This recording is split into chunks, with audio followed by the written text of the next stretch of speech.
Mula sa ating magaling na kahugot na si Jonas. Eto na naman ako, muling bubuuin ng sarili ko dahil wala namang ibang gagawa nito kasi iniwan mo na ako. Sana bago mo ako iniwan, sana sinabi mo na hindi mo na ako kailangan.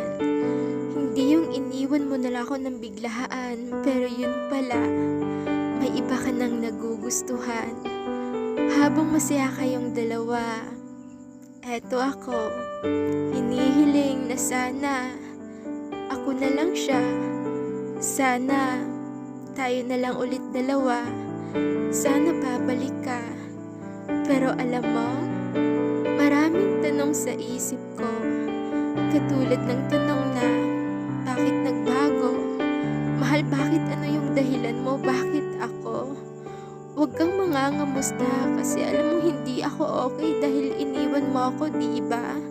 Huwag kang magpanggap na nag-aalala ka pa kasi pinabayaan mo ako, diba? Gusto kong kalimutan na kita, pero saan ako magsisimula? Paano ko tatanggapin na wala ka na at hindi ka na talaga babalik pa? Huwag mong ipagmukha na masaya ka na sa bago mo. Dahil kapag ako nakahanap ng ipapalit sa'yo, dobling saya pa yung mararamdaman ko. Hindi ka tulad mo. Nagsayang ka lang ng tamang tao. Huwag mong pilitin na kalimutan kita. Dahil isang araw lang magagawa ko rin yan ng kusa. Pero ngayon, hayaan mo akong mahalin kita.